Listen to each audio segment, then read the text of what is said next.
He was standing at the church door long before the bell rang, long before the town had even decided to wake up.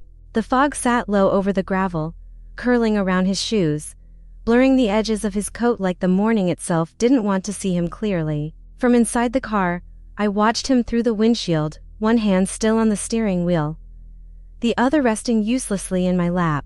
My children were quiet in the back, too quiet for a Sunday morning, their small faces sitting in the reflection of his silhouette. For a long second, I couldn't tell if I was looking at my past, or at a future I wasn't ready to face. If you're listening to this and you carry your own heavy mornings, you can stay with me, maybe even subscribe. Sometimes it's easier to hold these stories together than alone. The engine clicked softly as it cooled, each tiny sound reminding me that time was still moving, even if I felt stuck. The glass had fogged near the corners, and I could see where little fingers had drawn half circles and lines on it on the way here. Behind those smudges, framed perfectly in the middle, was Jonah. His shoulders were squared, his back straight, like he had rehearsed standing there. He didn't wave, he didn't move, he just watched the car, watched me, the way people watch the sky when they already know a storm is coming.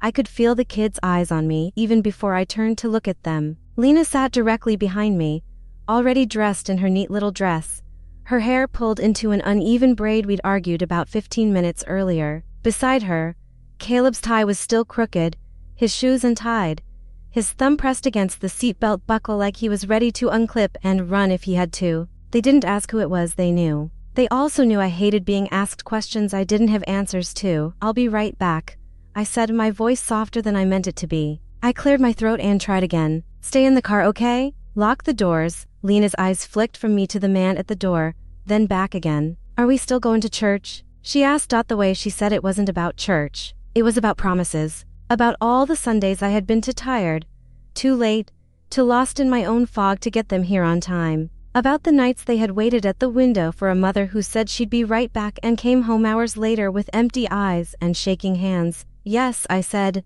answering more than just her question. "We're still going." I stepped out of the car, and the cold hit me first, sharp and clean, slipping under my thin coat and settling against my skin. The gravel crunched under my shoes, each step sounding louder than it should have in the quiet. I shut the door carefully, not slamming it, as if any sudden noise might scare the morning away. My hands trembled a little, so I shoved them into my pockets and breathed out a cloud that disappeared faster than I wanted it to. The church rose up ahead of me, tall and familiar, its white paint slightly peeled in places the town always meant to fix and never quite did. The stained glass windows were still dark, the colors dulled without the sun behind them, like they were holding their stories back until the service began. Somewhere inside, I knew Mrs. Hargrove would be putting out the hymn books, and the pastor would be rehearsing his sermon in that slow, steady voice of his. This place had its routines. I used to be one of them.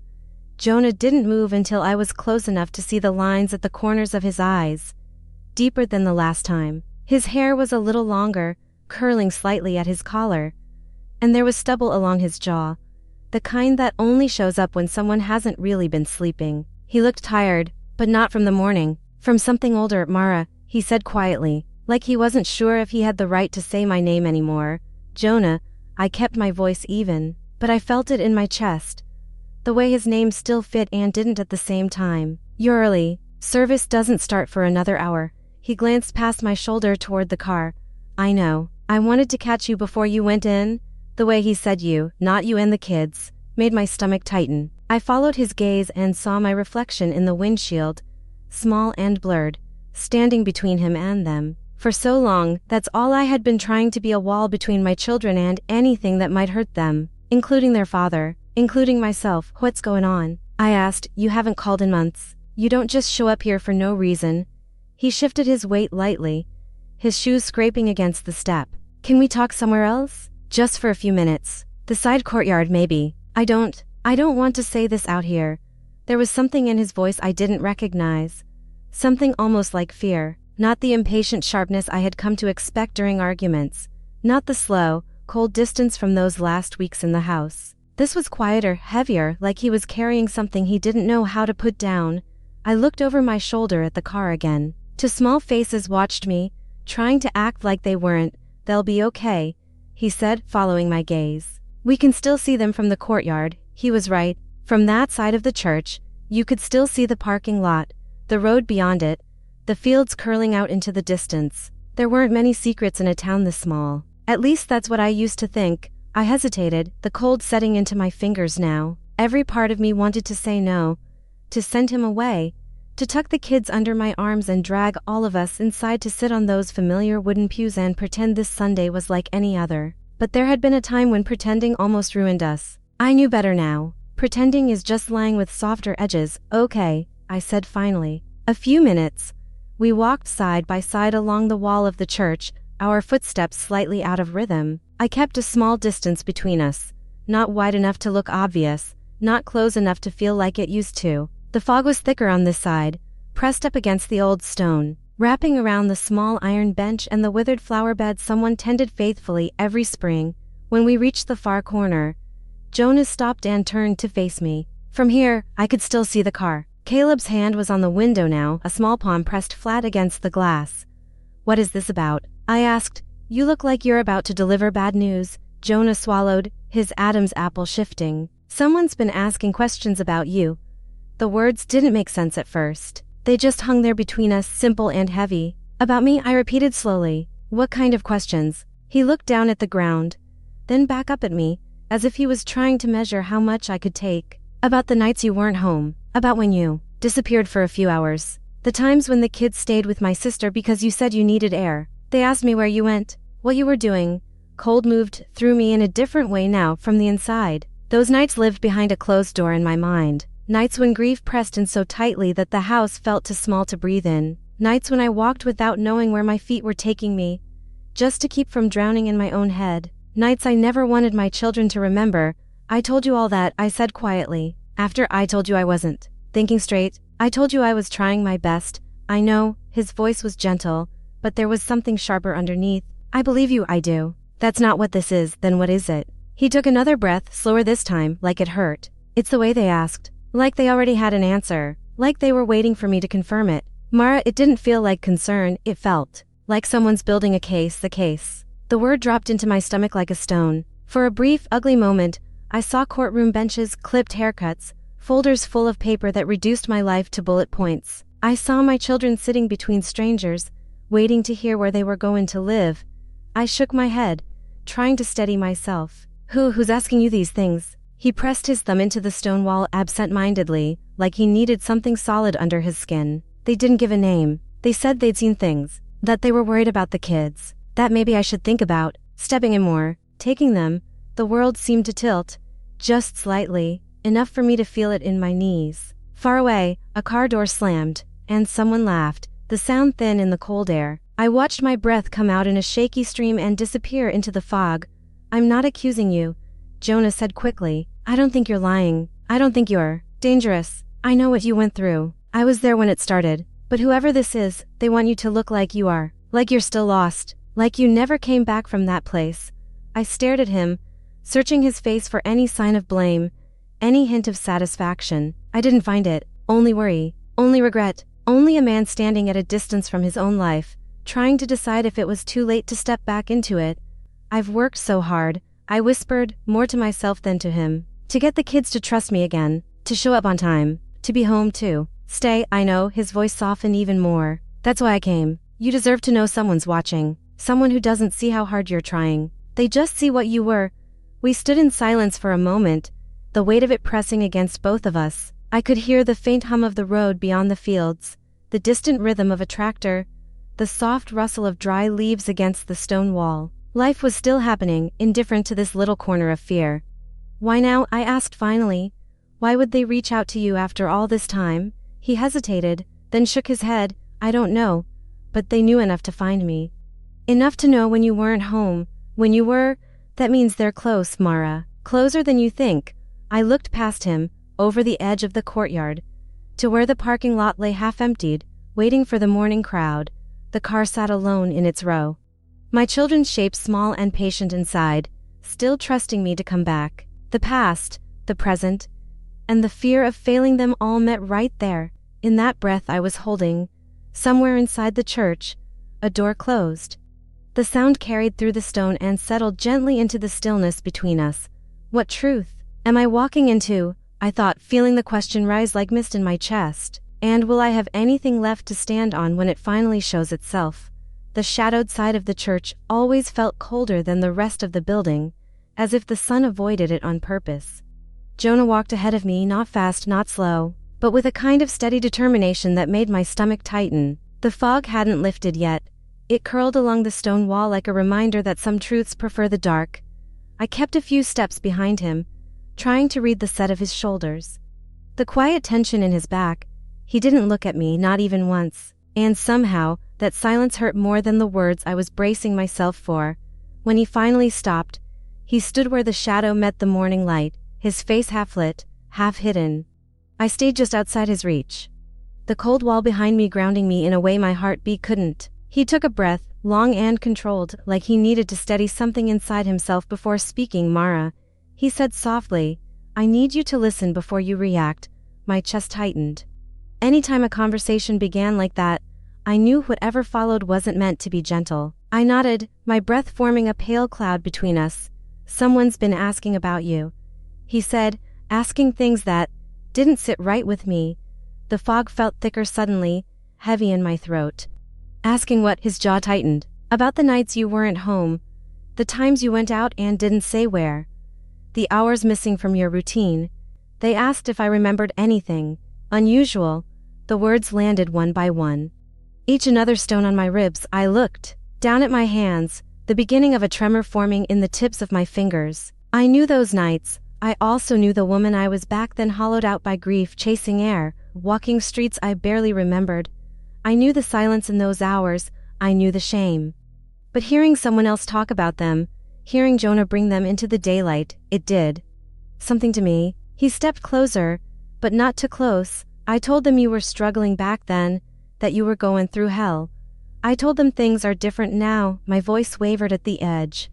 And did they believe you? He shook his head slowly. I don't think they asked because they wanted the truth.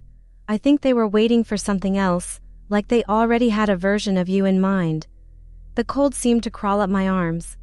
A version of me? What kind? The kind that doesn't come back from the dark, he said gently. The kind who's still lost. I turned my face away for a moment, letting the silence hold me. The ground felt uneven under my feet, like the earth had shifted just enough to unsettle my balance. I'm not that person anymore, I whispered. I know, he said, but someone doesn't want it to look that way. A tremor moved through me so quietly I wondered if he saw it. He didn't reach for me. Jonah never reached unless he was certain he could handle the weight of what came next. And right now, he wasn't sure. I don't understand, I said, trying to steady my breath.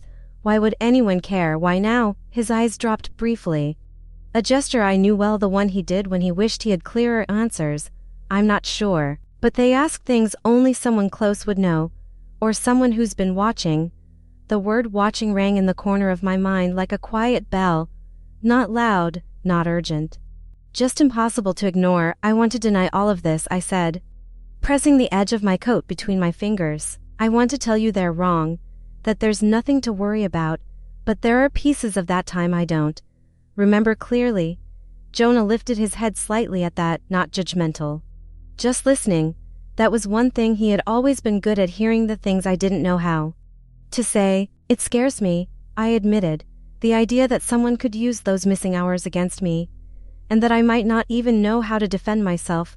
The fog drifted between us, slow and unhurried. Mara, he said, his voice low, I didn't come here to accuse you. I'm not standing on the other side of this. I'm telling you because you deserve to know. Because I don't think you're lying. I think someone wants you to look like you are. His words settled deep in me, deeper than warmth could reach. I looked past him for a moment, toward the car. I could still see the faint shapes of my children inside, their small silhouettes pressed against the window. They looked so still. Too still for a morning like this. They're just kids, I murmured. They shouldn't have to carry the memory of who I was. I don't want them to ever feel that weight again. You've changed, he said simply. I see it. Anyone who's paying attention should see it. But what if they don't want to? I asked. What if they're not looking for truth at all? What if they're looking for proof? He didn't answer right away. His silence felt honest, and honesty was sometimes the sharpest kind of comfort. After a moment he said, this might be a warning. Or, It might be the beginning of something else, something else. The words lingered, unfinished and afraid to define themselves. I felt myself straighten slightly, as if bracing against a wind that hadn't come yet. Tell me what you think I should do. His expression softened in the smallest way, a shift, hardly visible, but enough to remind me of the man I used to love and the father he still was. I think, he said carefully. You need to pay attention, watch the things around you, watch who asks questions, watch who shows up where they shouldn't. And what about you? I asked. What are you going to do? He held my gaze for a long, quiet breath. Whatever keeps the kid safe. Whatever keeps you safe too, if you'll let me. That last part rang differently, not a promise, not an apology, just a truth he wasn't ready to name yet. The shadow behind us thickened as the sun shifted, leaving us standing in a place where the light hadn't reached. I exhaled slowly. I just got steady again. Jonah, I don't know if I can survive another fall. His voice softened. Then don't fall. Not this time, this time. Let's face it before it grows. I didn't answer him. I couldn't, not yet, because I didn't know if this moment was the start of my redemption, or the first quiet warning of something far worse waiting just beyond the fog. The doors of the church opened with a soft groan, the kind old wood makes when it remembers too much. The warmth inside hit me first, carrying the faint smell of varnished pews and old hymn books. My children stepped in close beside me, their small shoes tapping softly against the floor. Lena held my hand tightly, her fingers cold even inside her mittens. Caleb walked a step ahead but kept glancing back at the entrance, as if expecting Jonah to appear behind us again. I could feel the eyes before I saw the faces. A kind of hush traveled through the room, the kind that doesn't come from reverence. It comes from curiosity, from a quiet tallying of someone else's life. A few people nodded politely, the kind of nods reserved for neighbors they don't fully trust. Others looked away quickly, pretending they hadn't been staring. There were faces I recognized from years ago, when I used to come here every Sunday without fail, when my life had a rhythm instead of sharp edges. Their expressions lingered on me just long enough to sting. We found a pew near the middle, the same row we used to sit in as a family. The wood creaked under our weight, as if it remembered us too, or remembered how long it had been since our shadows sat here together. Lena slid in beside me and tucked herself close, like she always did when she felt watched. Caleb sat on my other side, his eyes fixed on the door one last time before he finally settled. His leg bounced restlessly, a soft tapping that blended with the shuffle of shoes and quiet coughs around us. The organ began its slow hum, filling the space with something that felt like a sigh. People stood for the opening hymn. I rose too, even though my voice felt lodged somewhere deep in my chest. I didn't sing, I just watched the stained glass catch the faint morning light, the colors soft and hesitant. All the while, Jonah's warning sat heavy in my mind. Someone's been asking about you, someone close, someone watching. The pastor's voice eventually broke through the haze, steady and familiar. Today, he began, we speak of forgiveness and the rebuilding of foundations. The words landed like sandpaper across my ribs. I felt Lena's fingers tighten around mine, as if she sensed the shift in my breathing. Forgiveness, foundations, words that used to comfort me. Now they scraped against the memory of nights I couldn't explain, the hours missing from my life, and the fear that someone else had memorized them better than I had. I tried to focus on the sermon, but my thoughts kept drifting. I pictured someone standing outside our house in the dark, watching the windows, watching me, watching the kids, waiting for cracks to show, waiting to see if I would falter again. I blinked slowly, grounding myself in the warmth of Lena's small hand. Around us, the congregation listened with quiet obedience. A few stole quick glances in my direction. Some looked concerned. Others looked like they were adding up stories they'd heard over the months I'd disappeared. This town had never been cruel, but it had its own way of handling broken things. It watched them, talked about them, but didn't always reach out to help pick up the pieces. Caleb shifted beside me. Mom, he whispered, barely audible, is Dad coming back? I shook my head gently. Not right now. He nodded but didn't look convinced. His eyes returned to the door, the place where he still connected the idea of safety or danger to Jonah's presence. When the sermon ended, people began to stand, coats rustling, kids whispering, hymn books sliding back into place. The sanctuary filled with the soft murmur of conversations. I stayed seated for a moment, steadying my hands before I reached for my coat. As we stepped into the aisle, A woman near the back, one whose name I barely remembered, touched my arm lightly. Her expression was polite, almost concerned, but her eyes were searching. "Mara," she said softly, "I hope you don't mind me saying this, but I thought I should tell you." My heart paused, suspended between beats. She leaned closer. "I saw someone near your house last night, standing by the back fence. I wasn't sure if it was your husband or someone else, but it didn't feel right." For a second, the sounds of the church faded. All I could hear was my own breath tightening. "Did you see a face?" I asked, my voice thinner than I wanted it to be. She shook her head. "No, it was dark, and when I called out, they walked away quickly. But I thought you should know, the back fence. The darkest part of the yard. The place closest to the kitchen window where I sit every night after the kids are asleep." A faint ringing filled my ears. I forced a small, steady smile. "Thank you for telling me." She nodded and squeezed my arm before turning back to her family, leaving me standing in the middle of the aisle with my children pressed close to my sides. Caleb looked up at me, worry settling into the lines of his young face. "Mom, what's wrong?" I swallowed hard, bending slightly to smooth his hair. "Nothing. Let's get our coats. It's cold outside." But something inside me had gone still, a kind of internal freezing. Last night, the fence, a figure, watching. I tried to remember if I'd locked the back door, if I'd shut the kitchen curtains, if I'd turned off the porch light. But the details slipped from me like sand. I had been tired, bone-tired, and the night had blurred into a familiar fog. My children waited silently beside me as I tied Caleb's scarf and pulled Lena's hat down over her ears. Their trust in me felt fragile, like something that could splinter if handled too roughly. As we stepped out of the church, the cold air wrapped around us again. The sky was still a pale, reluctant blue. Cars pulled out of the lot one by one, their tires crunching softly over the gravel. I held my children's hands tightly, guiding them toward our car. But my eyes kept drifting toward the tree line beyond the church. The shadows there felt deeper, thicker, as if they knew something. ID in single quotes. Someone had been near my home. Someone had watched. And now I couldn't shake the quiet question rising inside me like a slow, creeping chill.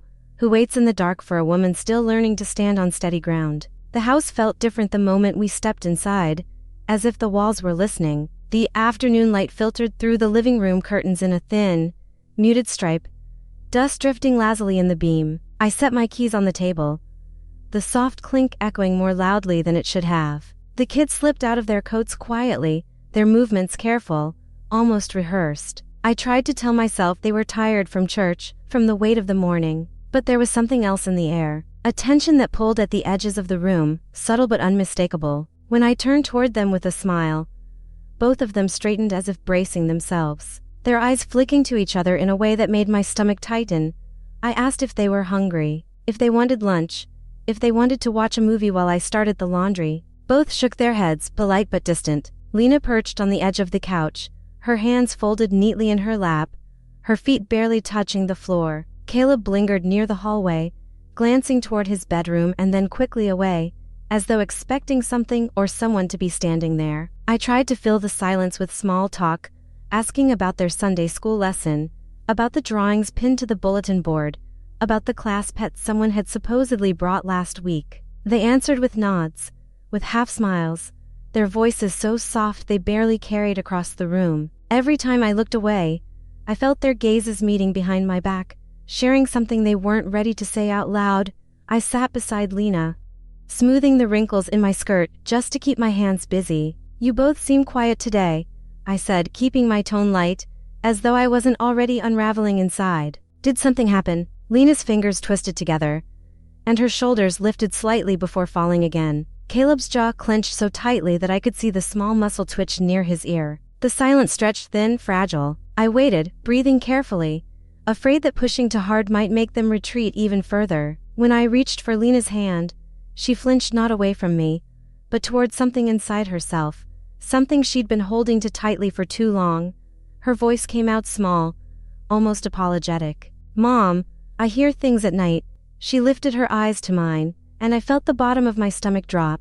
On my window, the room seemed to shrink around us. "What kind of things?" I asked, though I already felt the shape of the answer forming in my chest. Lena swallowed, her throat bobbing, and she leaned a little closer to me like she was confessing a secret she'd carried too far. Tapping, she whispered. Soft, like someone touching the glass with their finger. Not fast, just once. Her eyes darted toward the hallway, Sometimes twice my breath caught. For a moment I couldn't speak. How long has this been happening? She pressed her lips together, and a tear welled without falling. A while the words were barely audible. I didn't want to tell you. You were already trying so hard. I didn't want to make everything worse. The guilt hit me like a physical force, sharp, dense, settling deep in the center of my chest. All those nights I had been pacing the kitchen alone, lost in my own thoughts, while my daughter lay awake in her bed, listening to someone tapping at her window. I reached out and pulled her gently toward me, wrapping an arm around her trembling shoulders. She let out a breath that sounded like relief and fear tangled together. Caleb shifted from foot to foot, his hands shoved into the pockets of his jeans. When I turned to ask if he'd heard anything too, he looked down and shook his head, but the movement was too quick, too practiced. Caleb, I said softly, tell me the truth. He hesitated, his eyes darting to the front door as if checking that it was still locked. Then he took a slow step forward. I see things, he admitted. Not at the window, outside, near the shed. He swallowed hard. When you're asleep, the room went still. Even the old refrigerator stopped humming, as though the entire house had paused to hear him. What kinds of things? My voice sounded different now, lower, steadier, as though my body had taken over when my mind faltered. He lifted one shoulder in a small, helpless shrug. Shadows, moving, like someone walking behind the shed. Sometimes it looks like they're watching the house. He rubbed his sleeve across his arm. I thought maybe it was a cat, or the wind, but it's too big for a cat. And the wind doesn't stand still. A faint ringing filled my ears, and for a split second, the room tilted. I gripped the edge of the couch to steady myself. My children, the two people I was supposed to protect more than anything, had been living with this fear alone. And I had been too wrapped in my own healing, my own exhaustion, to see the signs. I looked at both of them, their anxious faces, their small bodies holding onto secrets they should never have had to carry. Lena leaned into me, her head resting against my shoulder. Caleb stood beside us, torn between wanting to be brave and wanting to be held. I opened my arm and he stepped into it, pressing his face lightly against my coat. The moment they were both close, I felt the tremble running through them, subtle but constant. They had been afraid for far longer than I realized. I'm so sorry, I whispered into their hair, the words cracking quietly. I should have known. I should have seen it. I held them tighter. You're safe now. I promise. Even as I said it, a cold ribbon of doubt curled through my stomach. Safe was a word I wanted to believe. Safe was a word I wanted them to feel. But someone had been tapping on windows. Someone had been walking near the shed. Someone had been close enough to watch us, close enough to know our patterns, our habits, our vulnerabilities. And now, I couldn't shake the heavy question forming quietly inside me. If my children had been too afraid to tell me this much, what else had they been carrying in the dark? The house was quieter than usual that night, the kind of quiet that feels like it's waiting for something. The kids were finally asleep, their bedroom doors closed, the small crack of light at the bottom slowly swallowed by darkness as the hallway settled. The clock on the wall ticked with a steady patience, every second tapping lightly at my nerves. I sat at the kitchen table with a cold cup of tea in front of me, my hands wrapped around it, as if it still held warmth. It didn't. The steam had stopped rising a long time ago. So had my excuses. The overhead light was too harsh, so I'd turned it off and left only the small lamp in the corner on. Its yellow glow spread across the table, turning the wood a deeper shade, making the shadows around the room look thicker, more deliberate. My phone lay face down beside the mug, as if it, too, had given up on offering distractions. All that was left in the room with me were thoughts I'd spent months trying not to touch. I could still hear Jonah's voice in my head, low and concerned. Someone's been asking about you, about the nights you weren't home, about the hours missing from your memory. He had said it gently, but the gentleness didn't soften the blow. It only made it more real. People don't speak in that tone unless they've been forced to look at something they didn't want to see. I closed my eyes and tried to pull those nights into focus, as if they were photographs smudged with thumbprints. I remembered the feeling of the door closing softly behind me after the kids were asleep. The way the house seemed to exhale once I stepped outside, as if even the walls were relieved to have a break from holding me together. I remembered the cold air, the sting of it in my lungs as I walked, streetlights casting long, quiet pools of light, the sharp smell of wet pavement, the sound of my own shoes against the sidewalk. I remembered the emptiness most of all, how each step felt like nothing, how time became strange and rubbery, stretching and collapsing in ways I couldn't keep track of. But there were gaps, big, blank stretches in my memory where hours should have been. Places where my mind gave me nothing. I'd leave the house in a fog, and then suddenly it would be later, darker, colder. I'd find myself standing at the edge of town, under the broken street lamp near the abandoned lot, with no recollection of how I'd gotten there. I'd stand there with my hands shoved in my pockets, hard too tired to even race, staring at nothing. Sometimes I would sit on the front steps of our own house for 15 minutes before going back in, afraid the children would see that hollow look on my face and never forget it. I told myself then that it didn't matter, that as long as I made it back, as long as I kept moving, kept functioning, kept feeding them and tucking them in and going through the motions of being their mother, it would be enough. Healing doesn't look neat, I told myself. It's allowed to be messy. But I hadn't counted on those missing pieces becoming something someone else could pick up and use like broken glass. Now, sitting at the kitchen table, every one of those lost hours felt like a debt I might be forced to pay. I tried to reconstruct one night, any night all the way through. I pictured myself standing at the sink, washing dishes after dinner, the clatter of plates, the smell of dish soap on my hands, Caleb asking for one more story before bed, Lena insisting on leaving her nightlight on, no matter how many times I told her it was fine to turn it off, the soft thud of their doors closing, the weight of the house shifting into its nighttime shape, then me putting on my coat, slipping my keys into my pocket, pausing at the door. What was I thinking in that moment? Was I telling myself I'd just take a short walk? Was I promising I'd be back before anything could go wrong? Or was I just trying not to think at all? I could remember the feeling of escape, the way stepping outside almost felt like stepping out of my own skin for a while, but then nothing. A smear of darkness, a jump in time, me returning with red eyes and sore legs. The kind of fatigue that didn't come from distance but from carrying a weight no one else could see. My fingers tightened around the mug, and my nails scraped lightly against the ceramic. Maybe I had walked past that shed more times than I realized. Maybe I had stood in the yard without knowing it, staring up at my own house. Maybe from the right angle, from the wrong distance. I looked exactly like the danger everyone was now so eager to imagine. The thought made my stomach twist. What if whoever was watching had seen me at my worst? What if they had taken those moments out of context, the stumbling steps, the vacant stare, the way I sometimes sat on the back steps with my head in my hands, too tired to cry and too numb to sleep, and turned them into a story where I was the villain instead of the one simply trying to survive. I thought of the kids, of the way Lena's hand trembled when she told me about the tapping on her window, how Caleb's voice had tightened when he described the shadows near the shed. They had lived with their fear quietly, not wanting to break me further. And I had been so deep in my own fog that I didn't see theirs. If someone truly believed I was a danger to my children, would they try to take them away? Would they knock on doors, make calls, show pictures, retell nights I barely remembered as proof of a story I didn't recognize as my own? The house creaked as it settled, old wood shifting against the cool night air. It was a familiar sound, one I'd heard hundreds of times, but tonight it made me jump. I lifted my eyes and looked at the back door. The small rectangle of dark glass stared back at me, reflecting the dim light of the lamp and the faint outline of my face. Beyond it was just the yard, the patchy grass, the sway of branches, the shadow of the shed. But now, knowing what the children had seen and what the woman from church had said, the darkness beyond that door felt occupied. I stood up slowly, the chair legs scraping softly against the floor, and walked to the sink under the window. From there, I could see a vague outline of the yard, the fence, the shed. The glass showed me more of myself than the outside. Tired eyes, sagging shoulders, the kind of expression that comes from spending too long in conversations with your own thoughts. Still, I pressed my hand lightly to the pane as if I could feel an answer through it.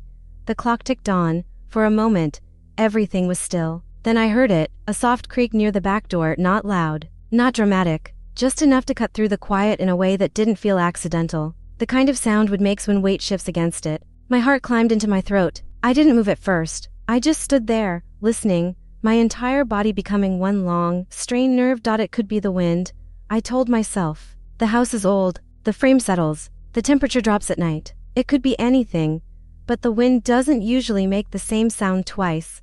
Another creak, slightly longer this time, came from the same spot. My eyes went to the door, tracing the faint outline of the lock, the key hanging just beside it, the thin strip where light from the lamp met the darkness at the floor. I tried to remember if I had checked the lock after we came home. I always did now, didn't I? Had I been distracted tonight? Had I gone straight to the kitchen, straight to my thoughts, trusting habits that sometimes failed me? A familiar fear rose in me, not the wild, chaotic kind that knocks you to your knees, but the slow, creeping kind that settles into your lungs and makes every breath feel heavier. My hand hovered over the counter, not quite reaching for the door handle, not quite pulling away. Is it just the house? I wondered silently. Just the night? Just my imagination filling in blanks it's been staring at for too long? Or was it something else? Was it the past, moving quietly up against the door, waiting to see if it could still find its way in? The fog was thinner that morning, but it clung to the ground like something reluctant to let go. When I pulled into the church parking lot, the sun had barely risen, its pale light stretching long, cold lines across the gravel. And there he was, Jonah, standing in the exact same place he had stood the day before. Same coat, same posture, same quiet weight pressing down on his shoulders, as if he hadn't moved at all, as if the night had held him there by the collar. I turned off the engine, letting the silence settle between us through the windshield. My hand stayed on the steering wheel for a long moment, knuckles whitening with a familiar struggle, not fear, not anger, but something in between, something that came from knowing too much history sat between us, and not enough answers.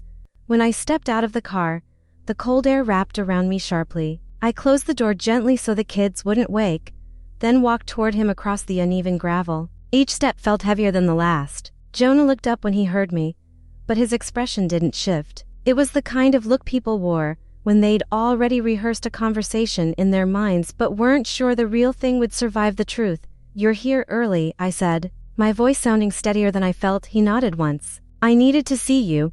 Those words should have meant something comforting, but they didn't. Not today. I stopped a few feet away from him, crossing my arms without meaning to, a shield I wasn't ready to lower. "Why now?" I asked quietly. "Why do you suddenly care what's happening to me? To the kids? Where were you when everything was falling apart?" Jonah flinched at the edge of my voice, not from volume, but from the truth inside it. For months, I had swallowed those questions. Now they rose without hesitation, sharp and unfiltered. His eyes shifted slightly, the way they always did when he was deciding whether to be honest or careful. "I didn't leave because I stopped caring," he said slowly. "I left because I was afraid I would break too. I didn't know how to carry your grief when I hadn't figured out how to carry my own." The words landed softly, but not gently. They settled along old cracks, familiar ones, places where the pain had never fully closed. I stared at him for a long moment, unsure if I wanted to believe him or let the anger keep me warm. "You should have stayed," I whispered. "I know," he replied. "And I'm sorry." The apology wasn't dramatic. It didn't try to fix anything. It just sat there between us, real and imperfect, rubbing salt into wounds that had learned to ache quietly. I exhaled slowly. "So why are you here now?" Jonah glanced down at his hands, and I noticed for the first time that he was holding a thick, white envelope. His thumb rubbed over the edge repeatedly, a nervous habit he used to have whenever he rehearsed a truth he didn't want to say aloud.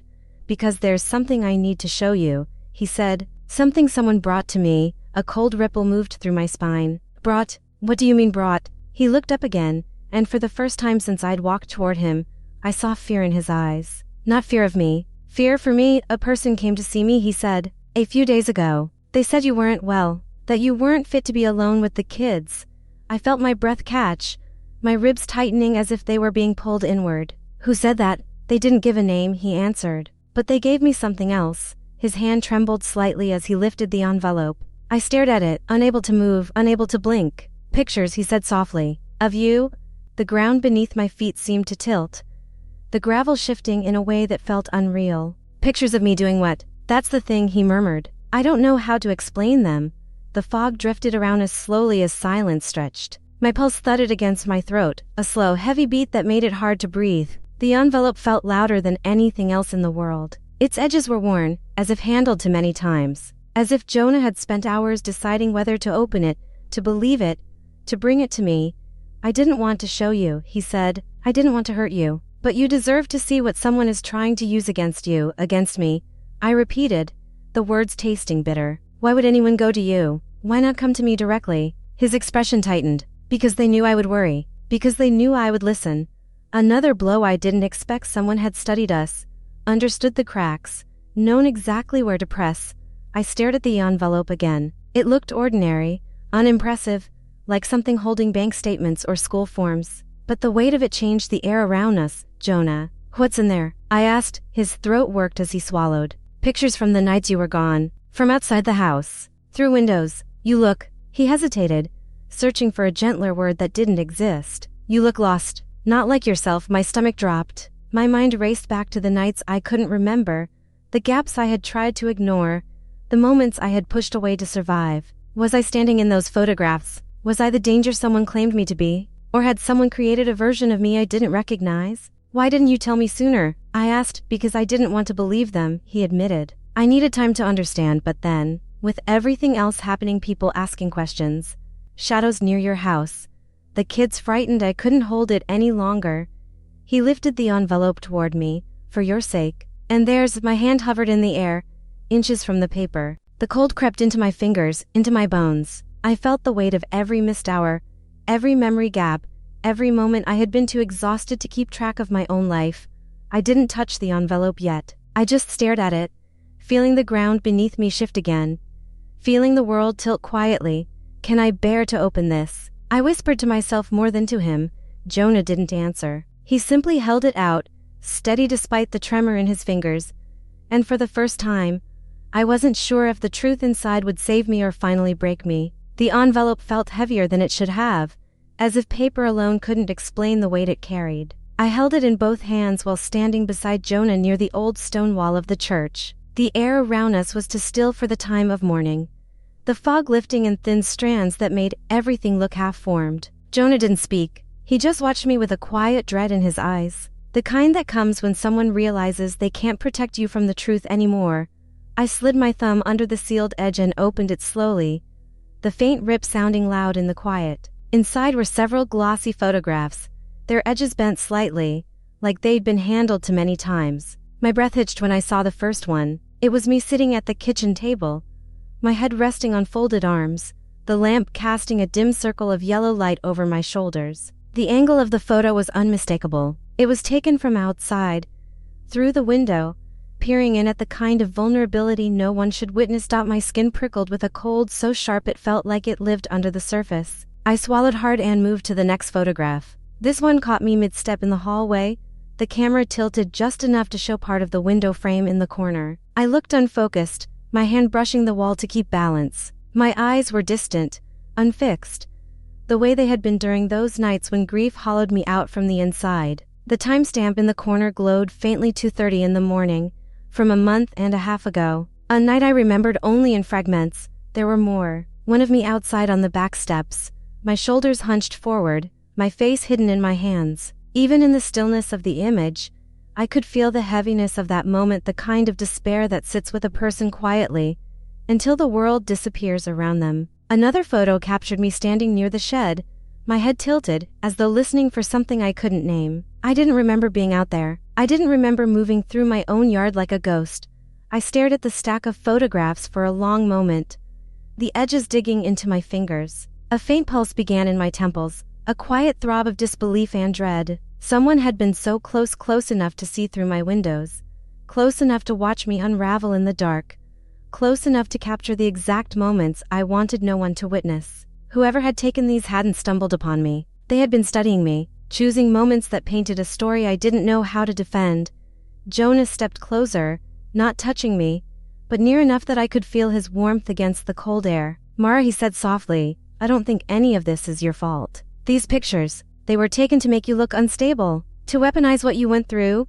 I couldn't answer. My throat felt tight, raw, like words would break apart if I tried to use them. My hands trembled slightly, enough that one of the photographs slipped from my fingers and fluttered to the ground, landing face up on the gravel. It was the one of me in the hallway, eyes vacant, posture limp, looking nothing like a woman who could keep two children safe. I stared at it for a long moment, the gravel grains casting tiny shadows across the image. It looks bad, I whispered finally, the words catching on the edge of my breath. It looks vulnerable. Jonah corrected gently, not dangerous. That's not how someone else might see it. I forced myself to look at him, the fog shifting around us as if listening. Someone wants me to look and fit. Someone wants these moments to mean something they don't. Jonah hesitated before answering. Whoever took them, they knew exactly what they were doing. A wave of nausea moved through me. I pressed the photographs against my chest, as if holding them tighter would somehow keep the truth from unraveling further. But nothing stopped the slow, creeping realization that someone had spent nights in the dark, watching me fall apart. Someone had followed me through the fog of my own grief, taking pieces of my life without permission.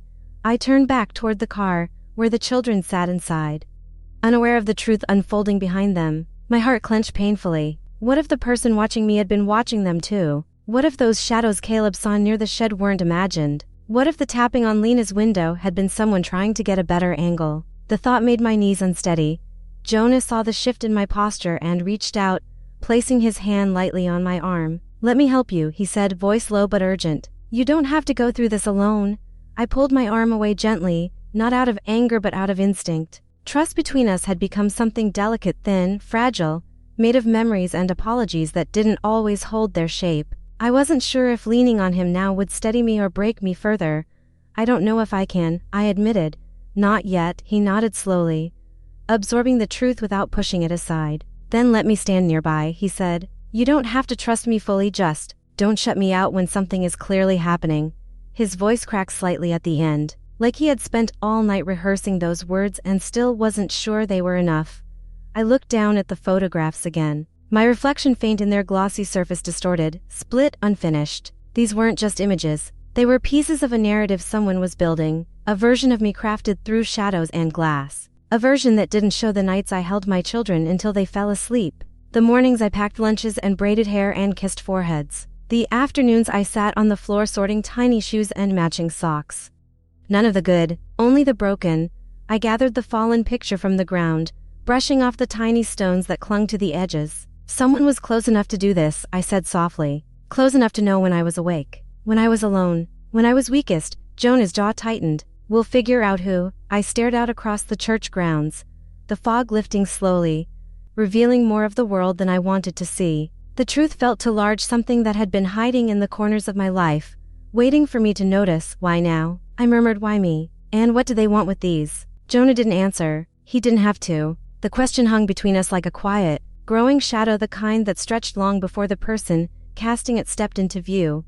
Whoever had captured these moments hadn't finished their story, and I could feel it now, deep in my bones. They were still watching. The grocery store sat at the edge of town like it always had, its faded green awning fluttering gently above the entrance, the paint peeling in places no one bothered to fix. It wasn't a place people came to for food so much as for conversation, soft murmurs in aisles, exchanged glances over produce, the kind of gossip that drifted through the town faster than wind. I pulled into the small gravel lot late in the afternoon, the sky already shifting toward that quiet blue-gray color that comes before dusk. The store's neon open sign blinked weakly, struggling against the creeping shadows. I turned off the engine and sat for a moment, letting my hands rest on the steering wheel as a sense of unease settled around me. The photographs from yesterday were still tucked inside my coat, a weight I could feel even when they weren't touching my skin. Someone had watched me. Someone had documented my lowest moments.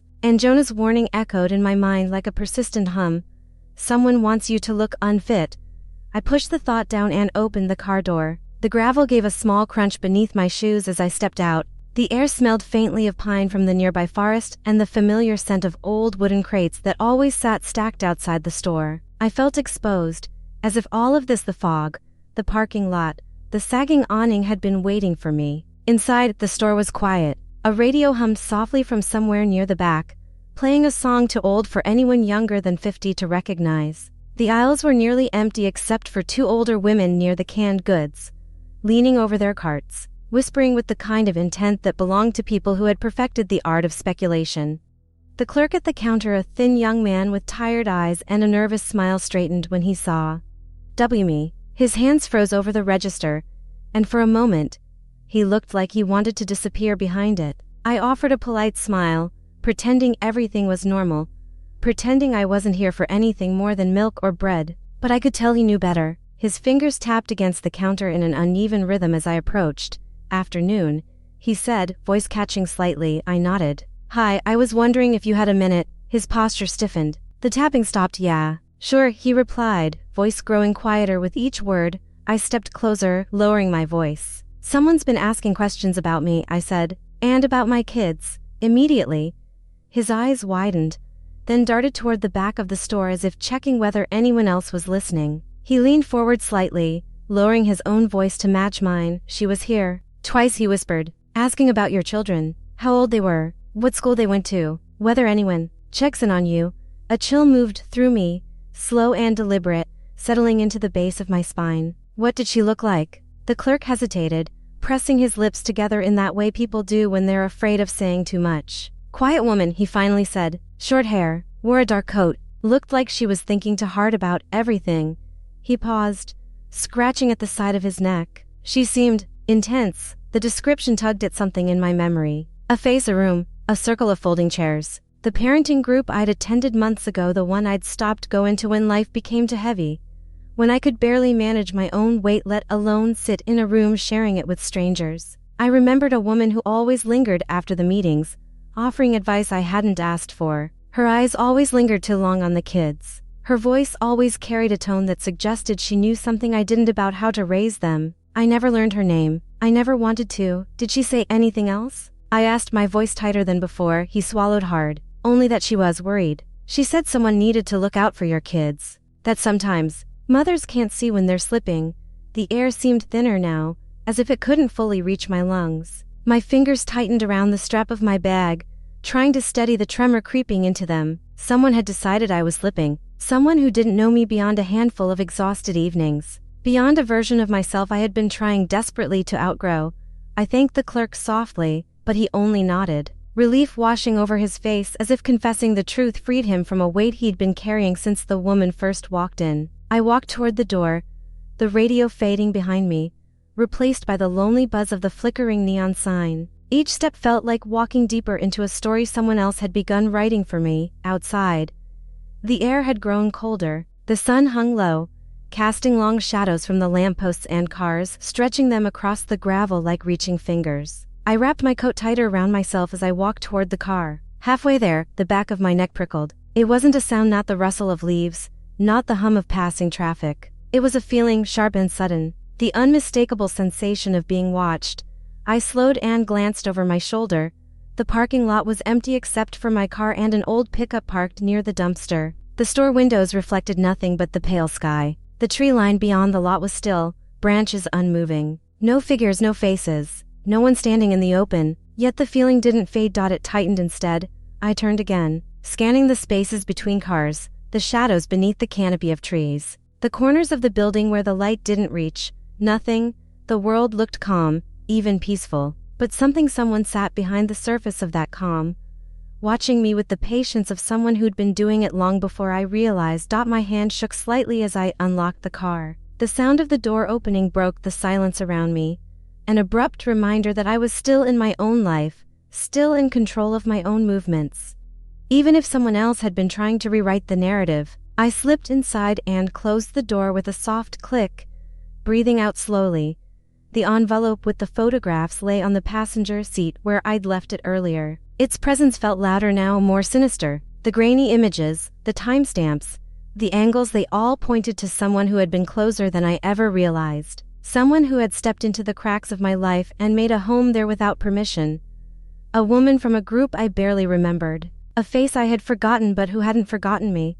How long had she been following me? How long had she been shaping this story? How long had she been weaving herself into the quiet corners of my life, waiting for me to crumble just enough for her to swoop in? The parking lot remained still, the air heavy with a kind of silence that felt too intentional. I gripped the steering wheel, took a breath, and let a cold truth settle in place. Whoever she was, she wasn't done watching. And for the first time, I realized she might have started this long before I ever knew her name. The house had a different silence at night. A deeper one, the kind that settled into the walls and made every small sound feel larger. The kids were asleep, their doors cracked open just enough for me to hear their steady breathing. I had checked the locks twice, then a third time, pacing softly through the hallway with the lights dimmed. The photographs from earlier sat tucked away in a drawer I rarely opened, but their presence still pressed against the air. I couldn't forget the angles, the windows, the undeniable closeness of the one holding the camera. I couldn't forget the way the clerk's voice had shaken when he described her. I couldn't forget the feeling in the parking lot, the feeling of being seen without seeing back. By the time the clock on the kitchen wall reached almost midnight, I was sitting on the couch with a blanket around me, not cold but restless. The house had begun its nightly settling. The wooden frame groaned softly with temperature shifts, and the wind brushed gently against the siding. I held a mug of tea I hadn't touched, letting the warmth seep into my palms. My thoughts drifted from the woman at the store, to the photographs, to the conversations I'd avoided for too long. Everything pointed to a quiet presence slipping in and out of my life, threading itself through moments I thought were private. Then came the knock. Soft, slow to taps. Then a pause. Then one more. The exact rhythm Lena had described those taps she'd heard on her window at night. The ones she had been too afraid to tell me about. For a second I froze. My breath stopped. My hands tightened around the mug until the ceramic almost slipped. The house held its breath with me. I stood slowly, setting the mug down with a quiet clink. My heartbeat thudded hard against my ribs, a sound too loud in the silence. Every instinct told me to stay still, to pretend I hadn't heard it. But another part of me, the mother who had let too many shadows grow without confronting them, knew I couldn't afford to be afraid anymore. I walked toward the front door with careful steps, each one echoing faintly through the hallway. I placed my hand on the lock, feeling the chill of the metal seep into my skin. I waited, listening for movement on the porch, for footsteps, for breathing. Nothing, only the soft rustle of night. I cracked the door open. No one stood outside. Only the porch light flickered against the empty railing and the cold slab of concrete below. But then I looked down and saw it, an envelope lying in the center of the doormat. Plain, unmarked, no name, no stamp, just thin paper folded neatly, as if placed with intention. I stared at it for a moment, feeling a cold pulse move up the back of my neck. This wasn't a random act. This wasn't a mistake. I bent down slowly, lifting the envelope between two fingers. It felt warm, as if it hadn't been sitting there long, as if the person who dropped it was still close enough to watch me pick it up.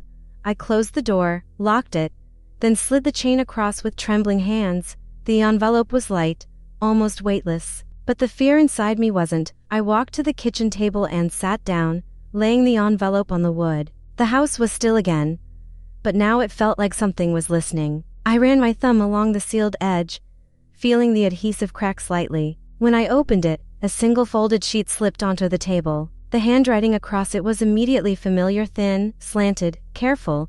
"You're not well. They deserve better." The words blurred for a moment as my chest tightened. I knew this handwriting. I knew the way each letter leaned, the way the loops curled just a little too wide. It belonged to someone from my past.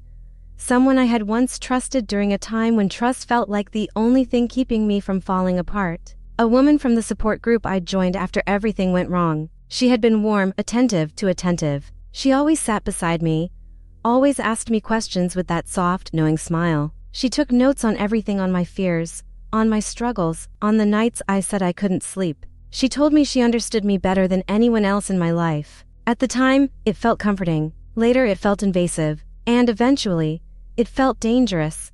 I whispered her name under my breath, feeling the truth settle heavily inside me. She had always believed she could save families. She said it constantly, how some mothers needed extra help, how children deserved someone stronger if their parents faltered. She had said it with good intentions. At least, that's what I thought back then. Now, seeing her handwriting again after all this time, those intentions felt sharp. A woman like her wouldn't knock loudly. She wouldn't shout. She wouldn't break windows or send threats. She would do exactly this: quiet taps at windows, silent steps near sheds, photographs taken through glass, letters folded neatly and delivered without signing her name. She would see herself as a protector, a guardian, someone who was stepping in where the world had supposedly failed. And in her eyes, I had failed. The room felt smaller the longer I stared at the letter. I pressed my fingers to the edge of the page, the words trembling slightly as my hand shook. I thought about the nights I had gone missing in my own mind, the moments of exhaustion she might have witnessed without my knowing. Had she followed me back then? Had she started watching long before I realized anyone was looking? A part of me wanted Jonah here, wanted the reassurance of someone standing beside me, but trust was too fragile, too thin. And this was a threat wrapped in concern, something far more dangerous than anger. How do you confront someone who believes they're rescuing your children? Someone who sees their obsession as salvation? I folded the note slowly, trying to keep my breathing steady. The house creaked softly above me, and I glanced toward the hallway, half expecting a shadow to shift near the bedrooms. But nothing moved. Still, the feeling didn't leave, the sense that a pair of eyes was somewhere just beyond the walls, watching, waiting, believing deeply in a story where I was the one to be saved from. I set the folded note beside the untouched mug of tea and pressed my fingertips to my temples. The darkness outside no longer felt empty, it felt occupied, and the quiet voice inside me whispered the truth I didn't want to face.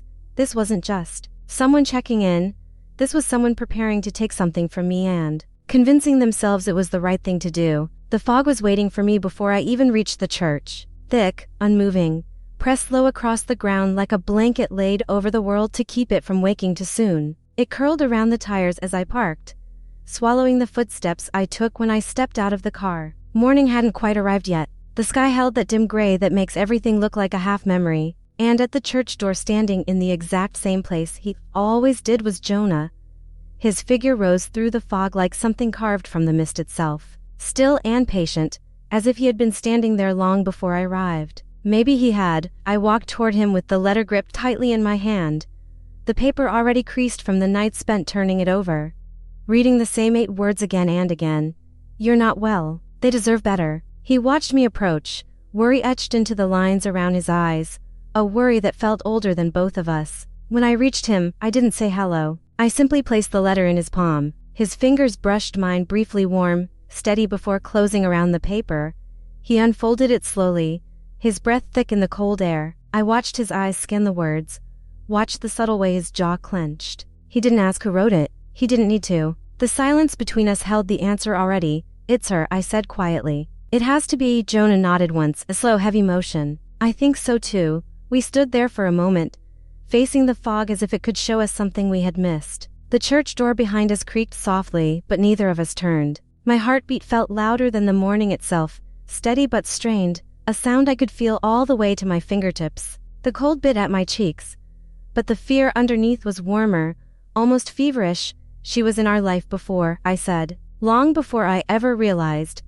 The memory pressed itself forward, a circle of chairs in a community room, the smell of old carpet, her calm smile sitting across from me, her notebook always open. She wasn't just interested, she was invested. Jonah pressed his lips together, glancing down at the letter again. I remember her. She used to talk to me after meetings. I thought she was just trying to help. He exhaled, the breath fogging in front of him. I should have noticed, but I was focused on other things. We both knew what he meant. On leaving, on surviving the exhaustion that had been eating away at both of us, on stepping far enough back from the chaos that he could breathe again, even if it meant leaving me alone with it. I didn't respond to that. There was nothing to say that hadn't already been said, nothing to take back or undo.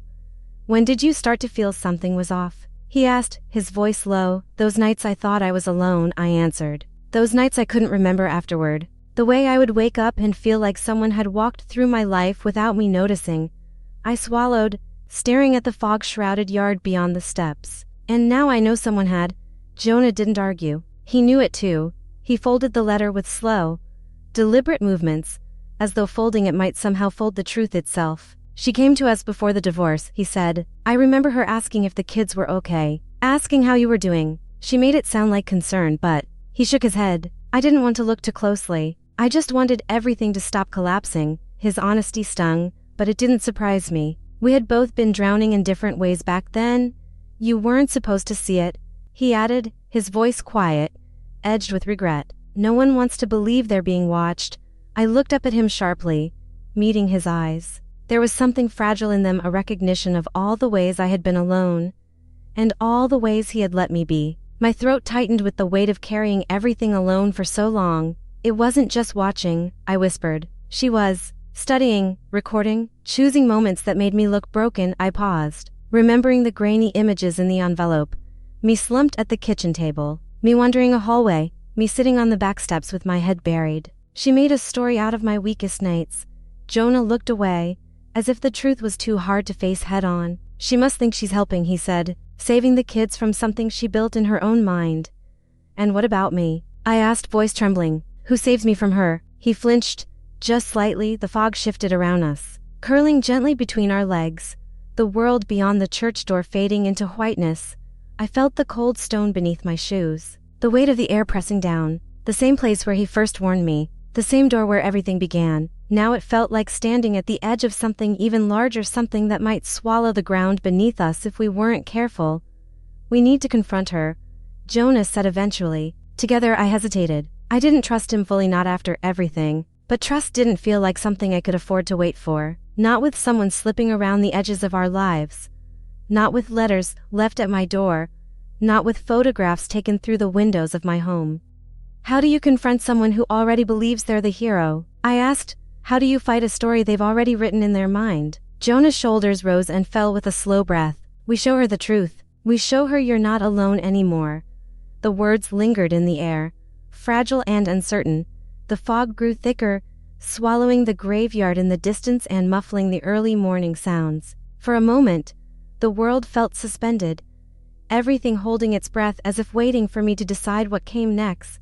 I looked at the church door, the same faded paint, the same old hinges. The place where Jonah had first stood like a warning carved out of mist. Now it felt like a threshold. One step through it would take us closer to confronting the woman who had been stitching herself into the quiet corners of my life. One step through it might mean finally taking back the story she had tried to steal, but another step might break something I wasn't sure I could fix. I wrapped my arms around myself against the cold and whispered, I'm scared. Jonah, he stepped just close enough for his voice to reach me softly. You've been fighting alone for too long. Let me stand with you this time. I didn't answer. I just let the silence settle again. Somewhere in the distance, a crow called low, hollow, drifting through the fog like a warning. I stood there, trembling, not only from fear but from the weight of everything that had happened. Every shadow, every knock, every photograph, every doubt that had crawled through my nights.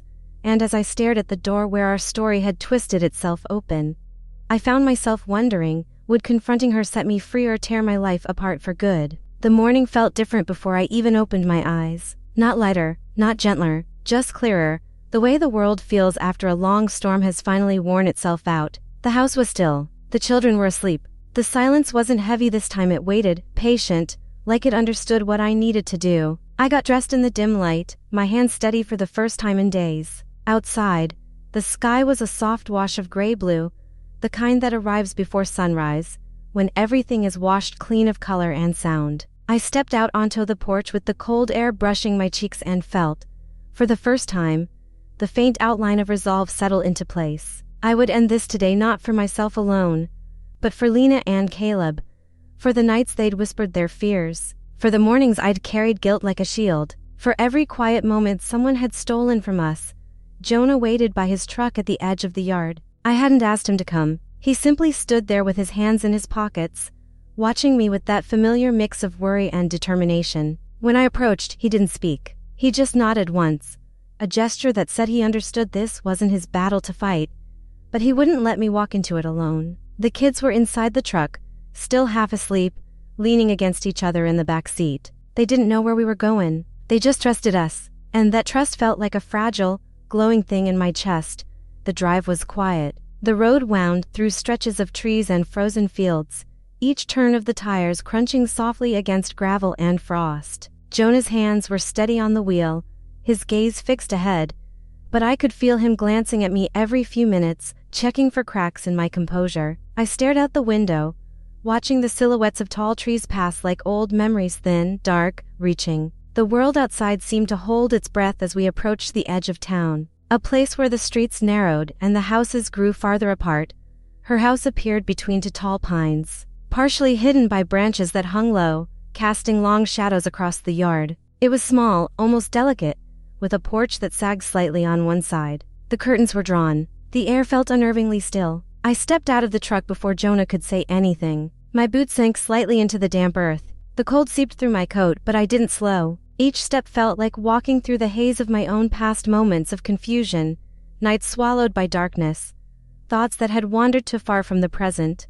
I reached the front door and knocked once, then again no answer. For a moment, I almost believed she wouldn't open it, that maybe she wasn't home, or maybe she had already vanished into another quiet corner of someone else's life. But then the lock turned, slow and deliberate, and the door opened without a sound. She stood there, smaller than I remembered, wrapped in a soft gray sweater. Her eyes were calm to calm. A stillness lived in her expression, the kind of stillness found in people certain they're doing the right thing, even when the world around them says otherwise. Mara, she said, her voice gentle, almost warm. I knew you'd come. I stepped inside without waiting to be invited. The air smelled faintly of lavender and old paper. The living room was neat, almost unnervingly so. On the small table near the center of the room were stacks of folders, manila envelopes, loose papers, and photographs, so many photographs. Some were clipped together, others were spread out like puzzle pieces waiting to be assembled into a narrative.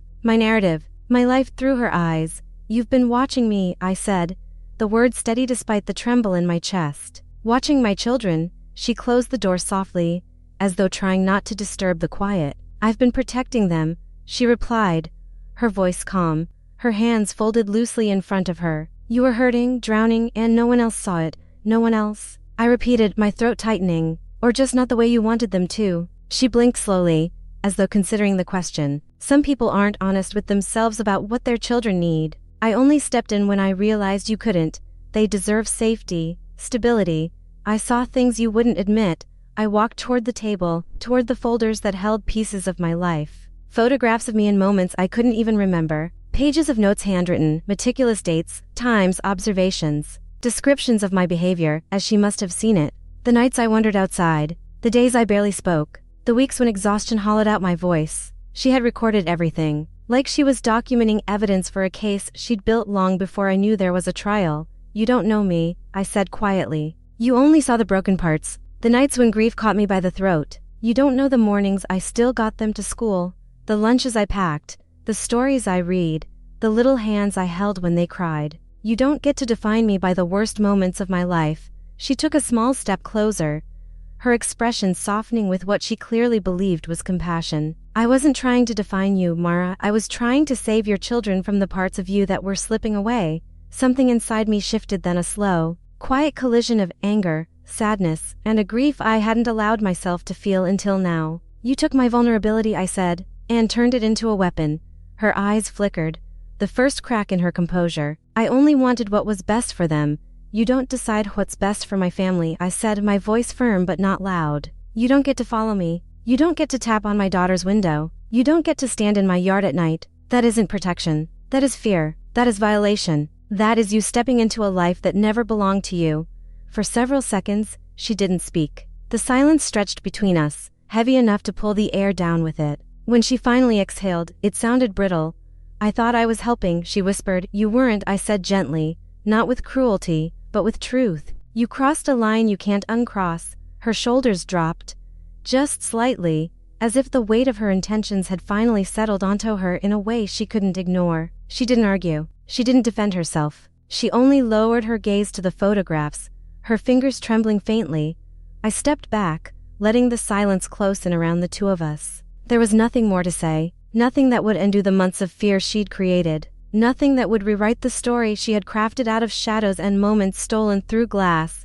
When I opened the front door, the cold morning light spilled into the room. Jonah stood near the truck, the kids inside watching anxiously. The first rays of sunlight were breaking through the branches above, delicate and warm against the frost-covered ground. I walked toward them slowly, each step loosening a knot in my chest I hadn't realized I'd been carrying. The light touched my face, thin but steady, and for the first time in a long while, I felt something close to relief. Jonah opened the truck door for me. I climbed in beside the children, their small bodies leaning toward mine instinctively. I held their hands and breathed deeply as the house behind us disappeared into the trees. As we drove away, I watched the fog begin to lift from the world, subtle, gradual, like healing itself, but even with warmth touching my skin and my family beside me, a quiet question lingered in the back of my mind, soft but persistent.